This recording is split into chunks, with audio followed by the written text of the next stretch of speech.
তো বন্ধুরা, আমি একটা গুড নিউজ দিতে চলেছি তোমাদেরকে। যেটা গুড নিউজটা হচ্ছে গিয়ে আমি ব্লগ শ্যুট করে ফেলেছি, আর খুব শিগগিরই আমার ব্লগ আসবে। তো এডিটিংয়ের দরকার আছে, এডিটিং করতেও শিখছি আস্তে আস্তে। তো তোমার সাপোর্ট একটু দরকার আছে। অবশ্যই আমি জানি সাপোর্ট পাবো তোমার কাছ থেকে। আর আমার পাড়ার ছেলেরা খুব এক্সাইটেড যে শিবুদা আমাদের ব্লগ বানাচ্ছে আজকাল, ঠিক আছে? তো যাই হোক, সত্যি খুব ভালো লাগলো। আজকে ফার্স্ট টাইম গিয়ে আমি বাজারে গিয়ে আমি অনেক দিন থেকে চেষ্টা করছি যে আমি ব্লগ বানাবো, এই করবো সেই করে। আমি তো ফার্নিচারের কাজ করি, আর তার সাথে সাথে সোশ্যাল মিডিয়াতে ইন্টারেস্ট নিচ্ছি।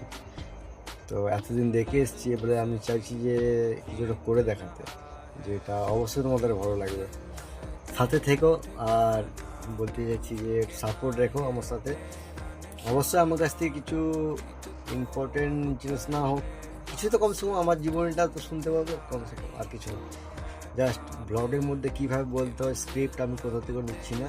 আর স্ক্রিপ্ট আমি একটা জিনিস ভেবেছি যে স্ক্রিপ্ট শুধু আমার স্ক্রিপ্টটা যদি একমাত্র তোমাদের ভালো লাগতে পারে, তো অবশ্যই আমার স্ক্রিপ্টটা তোমাকে পুরো জীবনের শোনাবো। তো পিছনে যেটা হয়েছে সেটা কম কম করে শোনাবো, জাস্ট একটু একটু করে। কিন্তু আগে যেটা হবে সেটা অবশ্যই তোমাদেরকে জানতে পারবে, তোমরা শিখতেও পারবে আমার কাছ থেকে কিছু। মানে শিখতে বড়দেরকেও বলছি না, যদি আমার থেকে কেউ ছোটো হয়ে থাকো তাদের জন্য শিক্ষার বিষয় অবশ্যই আছে এই শিবুদার কাছ থেকে। তো থেকেও, লাইক করো, কমেন্ট করো, শেয়ার করো, কুছ তো করো ইয়ার। ঠিক আছে, ধন্যবাদ। क्रिस का गाना तो पुराना हो गया, শোনাচ্ছি না, না শুনো তো।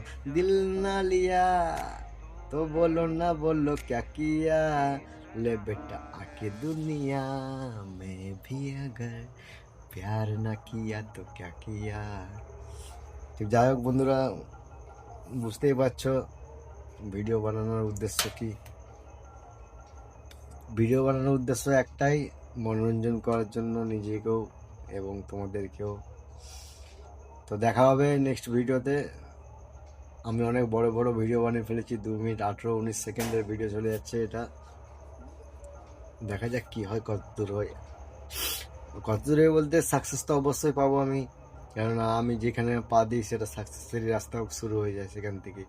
কেননা এটা আমার নিজের অভিজ্ঞতা, আর আমি একটাই জিনিস শেয়ার করবো তোমাদের কাছ থেকে বারবার, যে আমি নিজের অভিজ্ঞতাই শেয়ার করবো তোমাদের কাছ থেকে। ধন্যবাদ। আমি এই ভিডিওর মধ্যে কোনো রকম ব্যাকগ্রাউন্ড দিচ্ছি না, আর কোনো রকম এডিটও করছি না, জাস্ট তোমাদের কাছে রাখলাম। আমি আশা করি অনেকেই হয়তো ভিডিওটা দেখে স্ক্রল করে চলে যাবে। তো কেউ যদি লাস্ট অবধি দেখছো, থ্যাংকস ফর ওয়াচিং, ধন্যবাদ এত দূর দেখার জন্য। Love you.